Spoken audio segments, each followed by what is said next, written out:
RT. Udah Pak, tutup lagi Pak. Iya. Berita itu datang seperti badai yang tak terduga.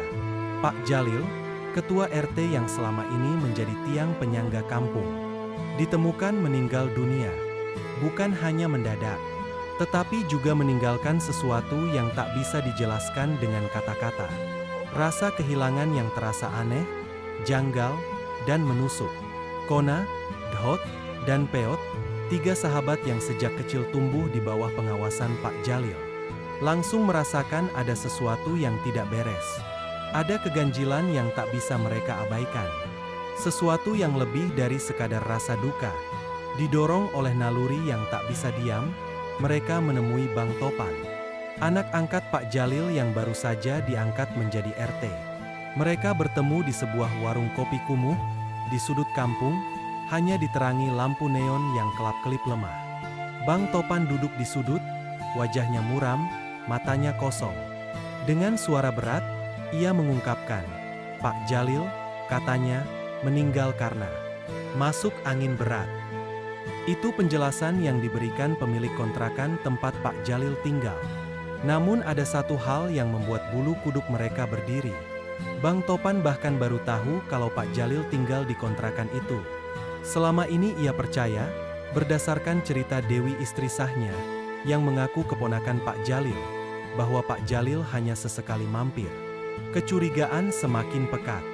Ternyata, Dewilah yang meminta Pak Jalil menyewa kontrakan tersebut secara pribadi, dengan alasan ingin lebih bebas bersama Bang Topan tanpa banyak tanya dari warga. Tapi sekarang, semua alasan itu terdengar seperti jebakan halus yang baru terasa pahitnya. Subscribe dan ikuti kisah ini sampai akhir, karena kebenaran akan semakin kelam. 4G, komunitas kecil buatan Kona, Dhot, dan Peot, pun bergerak. Mereka tak lagi sekadar merasa aneh, mereka mulai menggali. Bersama Bang Topan yang hatinya mulai tercabik oleh rasa dikhianati. Dan Pak Rungkat, sahabat lama Pak Jalil, mereka membentuk tim kecil pencari kebenaran. Malam ketiga setelah pemakaman, mereka mulai menyelidiki. Obrolan dengan tetangga kontrakan memunculkan keganjilan-keganjilan. Tamu-tamu asing sering mengunjungi kontrakan itu pada malam-malam tertentu. Penyusupan ke kantor kelurahan membawa mereka pada fakta menggemparkan. Dewi bukan keponakan Pak Jalil. Dalam keheningan yang hampir sakral, Pak Rungkat akhirnya bersuara. Dengan mata yang berkaca-kaca dan suara bergetar, ia membocorkan rahasia yang selama ini dikunci rapat. Dewi sebenarnya adalah Nona Elin, putri dari keluarga mafia besar yang dahulu melarikan diri dari dunia hitam. Ia menghilangkan jejak, mengubah wajah lewat operasi, mengganti identitas, dan mendekati Bang Topan bukan karena cinta, melainkan untuk sesuatu yang lebih dalam dan berbahaya. Apa? Mereka belum tahu. Yang pasti, ada sesuatu yang Nona Elin inginkan. Sesuatu yang membuat Pak Jalil nyaris mengorbankan hidupnya untuk menyelamatkan kampung ini. Sebelum meninggal, Pak Jalil sempat berbisik lirih pada Pak Rungkat. Ada kegelapan. Jika aku jatuh, jangan biarkan kebenaran terkubur bersamaku. Hati Bang Topan hancur. Ia mulai mengingat potongan-potongan aneh. Keuangan kontrakan yang selalu lancar meski tanpa pekerjaan tetap. Tamu-tamu asing yang berbisik dalam bahasa yang tak ia mengerti, dan raut gelisah Pak Jalil setiap melihat Dewi. Kini, pertanyaan paling mencekam menggantung di udara. Dan apakah Nona Elin, istrinya sendiri, berperan di dalamnya? 4G, bersama Bang Topan dan Pak Rungkat, sadar bahwa mereka kini berdiri berhadapan dengan sesuatu yang jauh lebih gelap daripada sekadar urusan kampung. Bayangan mafia. Kekuatan yang tak segan menumpahkan darah. Ancaman mulai merayap. Saksi-saksi yang sempat membantu mulai menghilang satu persatu. Bukan hanya kebenaran yang kini mereka pertaruhkan, tapi juga nyawa mereka. Dan dalam bayangan pekat itu, satu misteri terus menggantui. Apa sebenarnya yang diinginkan Nona Elin dari Bang Topan? Cinta atau kekuasaan? Malam itu, 4G, Bang Topan, dan Pak Rungkat berkumpul di rumah Peot, yang letaknya agak tersembunyi di ujung kampung. Di tengah ruang tamu yang remang, hanya diterangi lampu minyak. Mereka merencanakan langkah berikutnya. Mereka tahu, waktu mereka tidak banyak. Setiap detik yang berlalu bisa jadi kesempatan terakhir mereka sebelum musuh menyadari gerak-gerik ini. Aku yakin, suara Pak Rungkat pecah dalam keheningan. Dewi, atau Nona Elin, sedang mempersiapkan sesuatu. Sesuatu besar. Menggertakan Jejinya. Kita harus cari bukti. Kalau tidak, kita yang akan jadi target berikutnya. Mereka sepakat, malam itu, mereka akan mengikuti Dewi.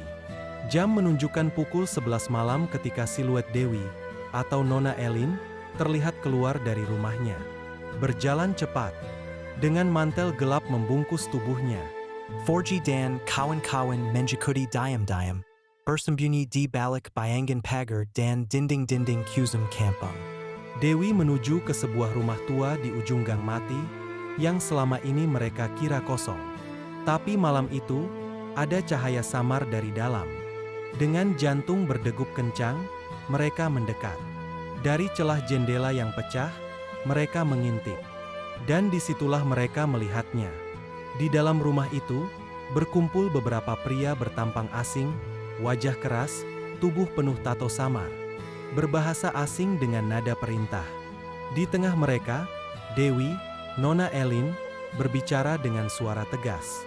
Jauh dari sosok lembut yang dikenal Bang Topan. Tidak lama lagi, katanya. Setelah dana dikirimkan ke rekening Topan, kita bisa mulai. Topan terhuyung mundur, dadanya seperti dihantam palu. I hanyalah alat. Semua pernikahan, semua janji manis, semua ciuman, hanyalah skenario. Kona menahan Topan sebelum ia membuat suara. Kita belum tahu semua, bisiknya.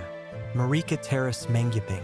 Ternyata, Nona Elin telah merancang rencana lisik. Bang Topan dijadikan pion untuk mencuci uang kotor hasil bisnis gelap keluarga lamanya. Kontrakan, usaha kesel-keselan, bahkan sambangan kampung.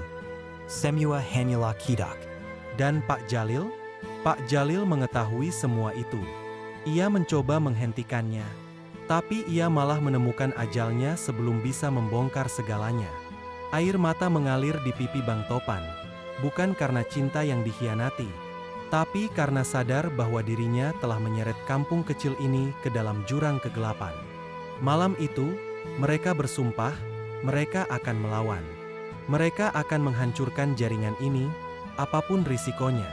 Tapi sebelum mereka bisa bergerak, dari belakang terdengar suara keras, "Siapa di luar?" Lampu sorot menerjang jendela. Teriakan dan suara langkah kaki menghampiri. Run! Kona berteriak, dan malam itu, Forji berlari sekuat tenaga. Dengan bayang-bayang angkaman kini benar-benar menjajar di belakang mereka.